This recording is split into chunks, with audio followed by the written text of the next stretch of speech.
Okay, I just want to talk about this, man, because this has been going around right now. People are baffled, and plus people are in a panic mode right now. Turns out that Hollywood didn't get his shots, and now I got the sequelitis, man, going on.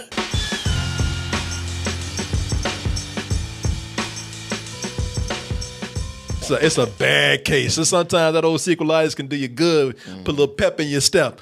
But this that's that bad strain, Martin. Yeah. Yeah, people, yeah, it burns, Martin. Yeah, it does seem that if you don't have that Marvel intro at the beginning, your sequel is not going to do Your sequel well. ain't shit. Ain't nobody trying to see you at all. And a lot of people, y'all sitting up here like this is a real crisis. Y'all hold meetings in the Pentagon and all kind of stuff. What is going on with these tried and proven sequels that we've been doing for years? Nobody's going to see them. Oh my God, what is the world coming to? And I don't know why y'all are doing this. The answer is very simple. The movies suck. Yeah. I mean, there's no formula or any kind of study you got to do. At best they're just mediocre, man. Right now, this summer, we've had a pretty bad summer because either the summer has been bad for the studios because the money hasn't been coming in like they have expected it to with all these blockbusters are supposed to be blockbusters that have been coming out, but also they haven't been good for the audiences either. This is maybe the worst year I can remember of watching films. And I feel bad complaining about last year saying like, 2018 was a weak year. And 2019 said, no, hold my beer. Yeah. You know, audiences, as much as we think they're dumb or the studios think that they're dumb and they'll see anything if it's put out there with the right stars and the right title, this gets to a point where audiences are just kind of like, look, I've just been going with this for a while, but now you starting to really insult me. Right. Now you really think I'm stupid. You think if you just slap a 2 on there, that I'm just going to show up. Yeah. No matter what kind of bullshit you produce. And now there's this whole article. And it's stupid because, well, I don't know. I've just heard it said. I've just looked at a lot of articles where they've hinted that, sequelitis not only means that Hollywood keeps continuing to churn out sequels. That's sequelitis. There is no cure for it at all. Yeah, I think so. It's like herpes. You can control it. You can suppress it, but you're gonna have an outbreak every now and then. And it's not that the sequels aren't making money. Sequels are making money this summer. It's just that the biggest thing that hurts these movies is that it's the marketing behind them. And the marketing behind these movies are actually telling people that these movies are shitty. You are marketing movies telling people that they're bad.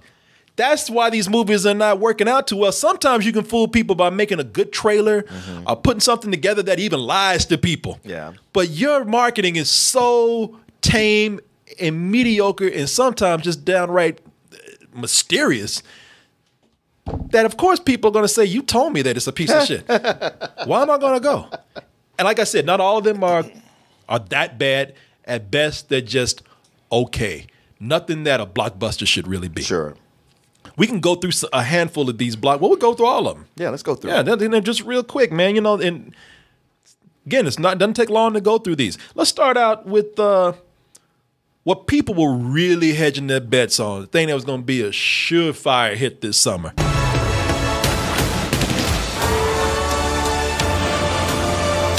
Shit. One king to rule, not a goddamn thing. They got to be scratching their heads over this one. With Godzilla, people are confused with this because not only did it have what seemed like great marketing behind it, but also it had the approval of the main demographic, and that's the Godzilla, the fans that are out there. But that's where you got to look back, man, and really look at this from a wider angle or a wider point of view. I think the problem with this is that they really did pitch their main stars as being these creatures, these monsters, and they are the main star here. But that's a tricky thing, man. When your main creatures are pretty much these mindless beasts that just beat the shit out of each other. You know what I'm saying? I mean, that's your star attraction. They don't do anything else. Now, say what you will about Batman versus Superman, they kind of did the same thing, but goddamn, at least they stopped to talk every now and then. You know what I'm saying? It was, you know, your stars here, they were one note. Outside of the fights and the destruction, there was really no indication of a good story or any interesting characters. Now, that first weekend that it came out, and the movie wasn't a big hit, but it turns out that Godzilla fans are really a niche audience, man. Yeah, that happens with these things all the time, where the idea is that, oh, once this comes out, all of us are going to show up in Legion and make it a big hit. Yep. Judge Dredd. Everybody was like, man, you just wait. When this Judge Dredd comes out, everybody's going to be on it. Turns out there's just not that many Judge Dredd fans. And, you know, Godzilla, the first one did great business because it was pitched as, you know, this big budget special effects film. And while Godzilla fans might seem like a niche, Godzilla is a brand name that everybody recognizes. But when you know, you gotta, in my opinion, you gotta give people something more than just these are creatures that are gonna fight. As many people use that excuse. Well, I'm just here to see giant monsters. Everybody else said, well, I'm here to see something else besides that. You know, and word of mouth, and that's what happened with the word of mouth. The word of mouth got to this, that it was there was nothing more to it than the fights, and that just didn't interest people that much. And at that point, what looked like it was going to be a surefire hit ended up not performing like people wanted it to, or the studios wanted it to. And like I said, a lot of it had to be because the studios, they sold the most basic of what they had. Sure, it's almost as if the edict going in was, people aren't here to see the humans; they're here for the monsters. Just make sure you give them that. Who cares what the humans do? Yeah, exactly. And that's what ended up happening. And it did turn out that the humans were not very interesting. A story that was just downright stupid, you know. And like I said, people will go for that to a certain point. When it seems like the movie's pitched on nothing else but just one big set piece of destruction and fighting after another, a lot of people are going to feel like, well, I'm not asking for a lot, but I'm kind of looking for a little bit more. People were also really upset about that last movie. Where it gave them 5 minutes of a monster fight, and then they didn't get anything after that. So they buckled down and just made this nothing but that. Right. And as I said, the Godzilla fans showed up for it, and they liked it. But everybody else was kind of like, shit, I'll stay home and watch a wrestling match. You know, I saw it. I enjoyed it. Look, all the Godzilla fans saw it together. You know, I don't think anybody who was not like a hardcore Godzilla fan, when they walked out, they were like, "Oh my God, you gotta go see this shit, man! This is me." No. Maybe Carlos. Yeah, and people couldn't understand what he was saying. That's our Puerto Rican friend. Oh my God, you have to go see Untitled. Well, who? The other one is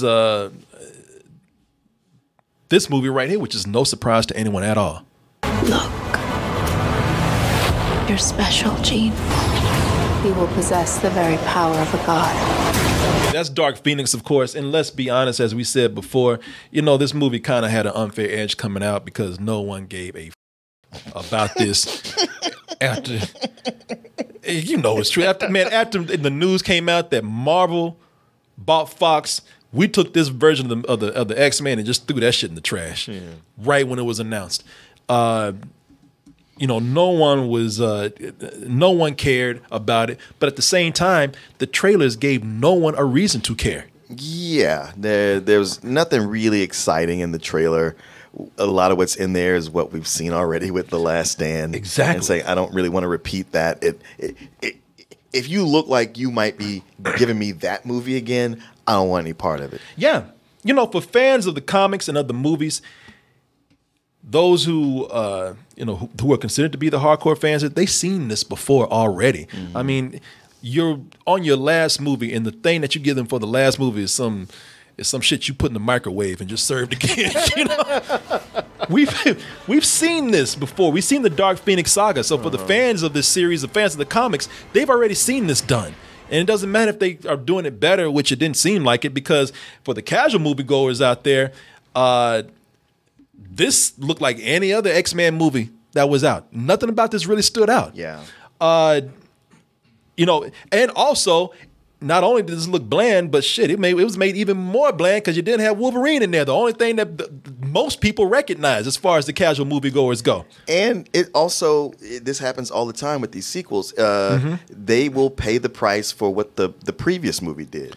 Yep. And Apocalypse did not leave a good impression. No, you are correct about that.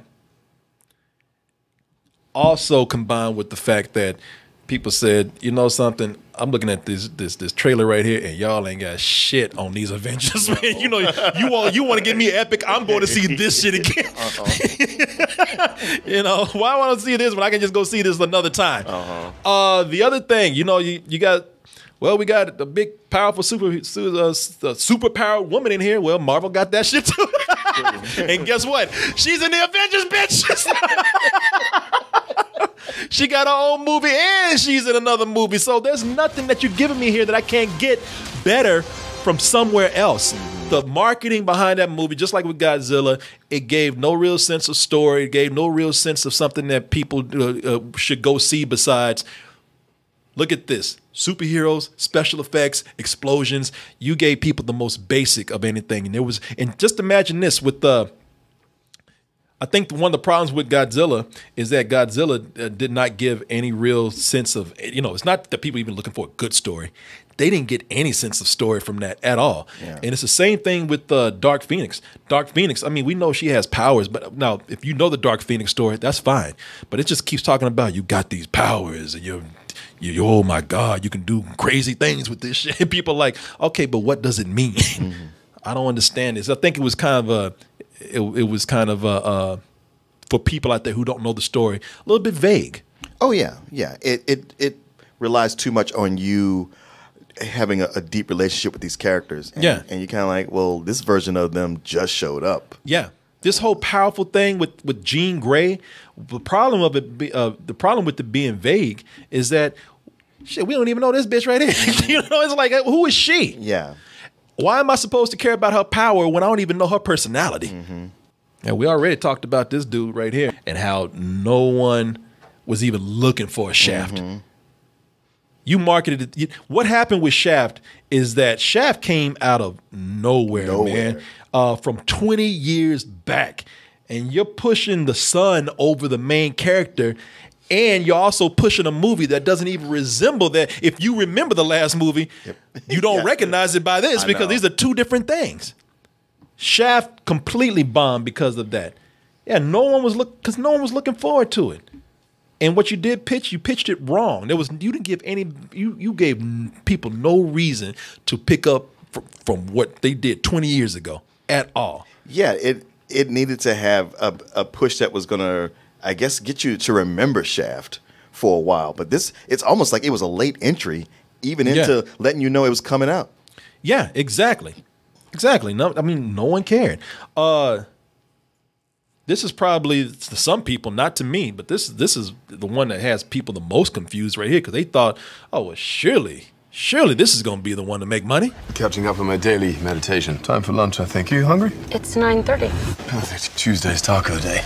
Besides having Thor and Valkyrie, Tessa Thompson and Thor, Chris Hemsworth. Besides having two different people in here, Martin, did this really look different from any other Man in Black movie? No, it didn't. It didn't tell me anything about what was going to happen in this. So you asked me that question earlier. Do you think it's because it just looked like any other movie? People looked at this and they said, well, you know, to be honest with you, Chris Hemsworth, he's hot, but I'd rather watch Will Smith still. Yeah. Chris Hemsworth, he's funny as Thor, but he ain't that goddamn funny. Just the aspect of two leads and having me ride off of them, they should have pushed the aliens a little bit more. Oh, that would have been a good idea. Just taking any kind of different angle on it, I think, would have helped. Yeah.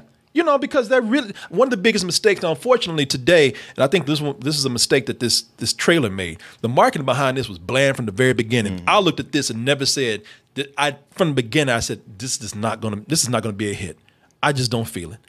It's not has nothing to do with my personal feelings. I just like I don't feel any kind of any excitement from this from anybody. Anybody you know was talking about, man, I can't wait for them MIBs. No, not at all. Not at all. I just thought looking at it, I thought, well, it looks slick, and they got a chance after the way they ran the cart off the road with the last time they were doing this. They got a chance to bring it back and really maybe do something interesting with it that'll get people excited again. But then you watch it, and there's nothing to get excited about. Nothing. That marketing never. I remember people talking about Man in Black trailers out, and I watched it. I didn't even do a discussion on it because I was just like, maybe we did, but it was just like, man, there's nothing here. And here's what I was saying. Unfortunately, today we're not so much in a Hollywood system anymore where we pitch movies or sell movies by stars. We sell them. True. We sell them as superheroes or other characters.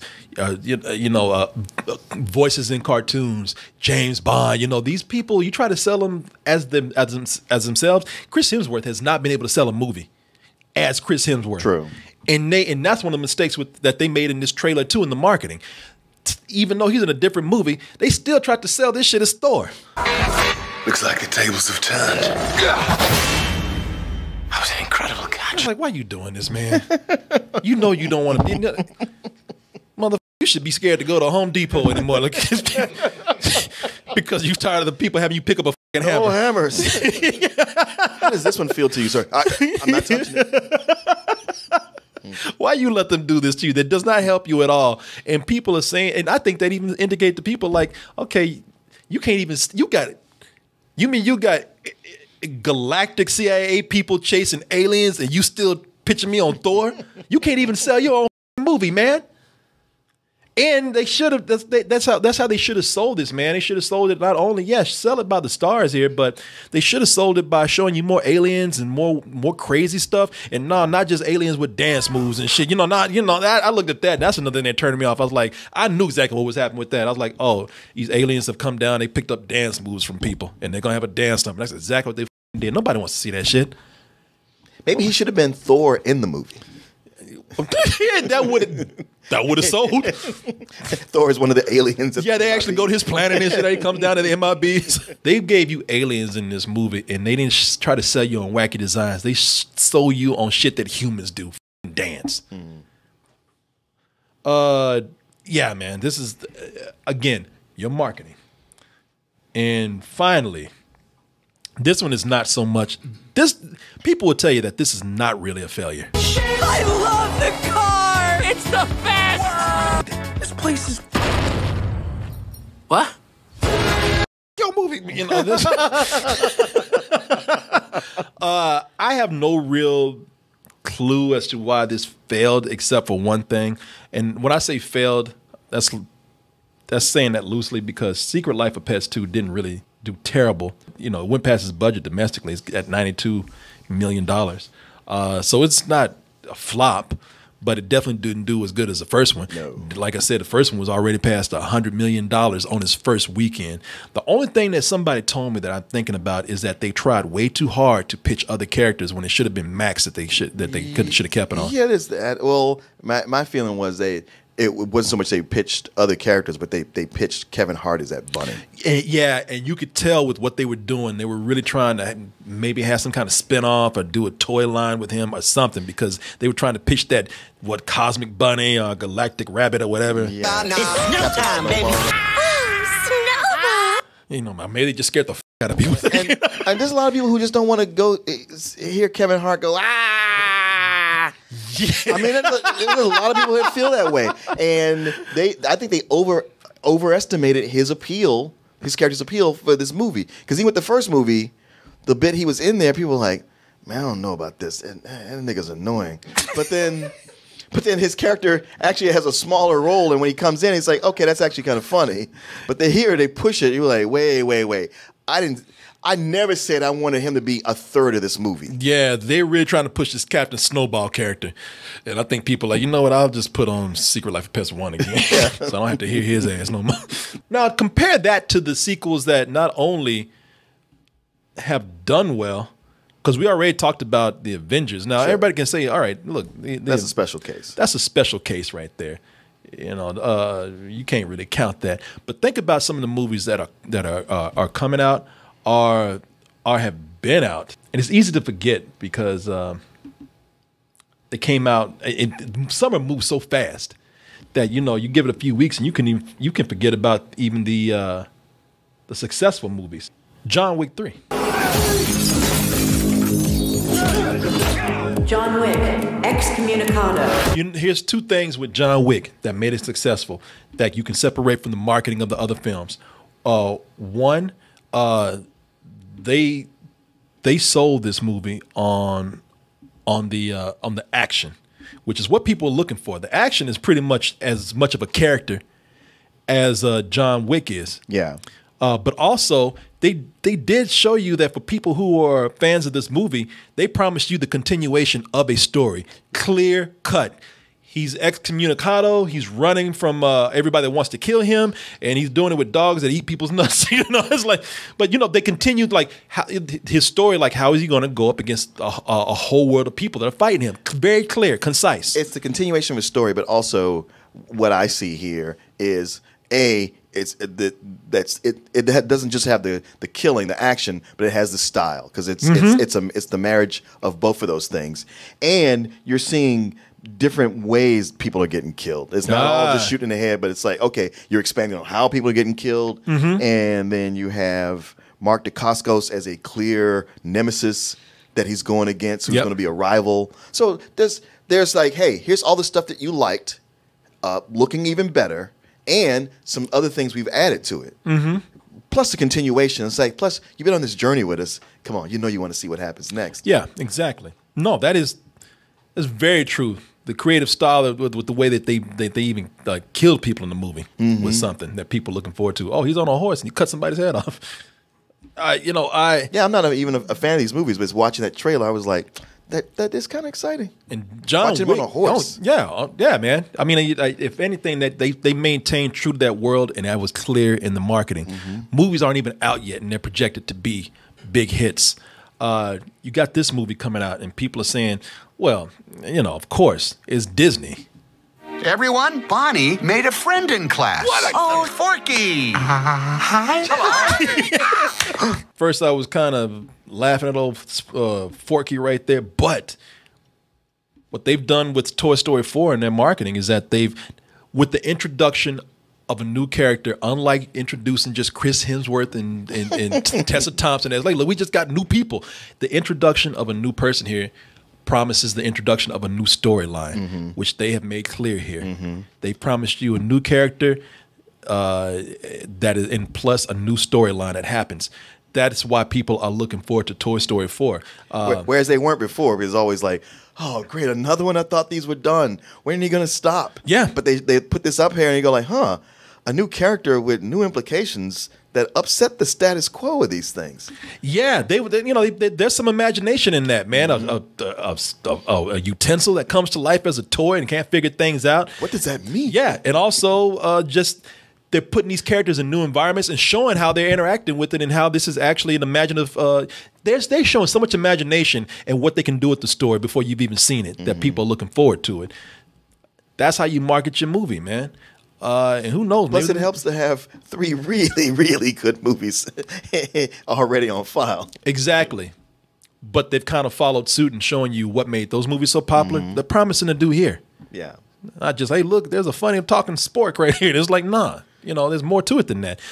You can also say with Marvel, man. Marvel, Marvel, they're just a money-making machine now. Of course they're always going to do well. That's not even fair to compare. We could have used someone like you on my world. Your world? Beck is from Earth, just not ours. A snap to our hole in our dimension. Marvel is not doing well just because of their name. Marvel's doing well because while the stories, they're debatable on how good they are, how bad they are, whatever. Sure, not everybody's the same taste, but at least they really sell these on stories, man. Think how on past events and forward events, and look how they weave all that together. Oh yeah, once they proved that these things all work together, they made every movie a not miss. Yeah, you could say like, man, I ain't really like the first Ant-Man, so you're not gonna go see Ant-Man 2? No, I gotta see it. Yeah, it's gonna tie into the Infinity War. I have to see it. Yeah, and it's not that they're just introducing a new villain. you know, something everybody wanted to see. They're introducing a villain that introduces a new story. He's from a multiverse. He's from another dimension. It's like, oh, okay, well, I want to know about that. That gets people's interest perked up the right way. These sequels are not, you know, it's not only that they're bad, but are mediocre. They're advertising the mediocrity. They're advertising their blandness and their badness. They're all but putting the words on the screen. We are reselling you the same thing you've seen before. Yeah. As simple as that, man. Moral of the story, make a better movie. And you'll be all right. Yeah, stop crying. But that's hard. Thanks for watching, everybody. Hope you had fun. And if you did, keep the fun going. Hit that subscribe button and check out our main site, doubletoasted.com, where you'll find the long-form version of this video, uncensored, unedited, and also the live streams that we do almost every night of the week. Support us at dtmerch.com, and remember to always stay toasty.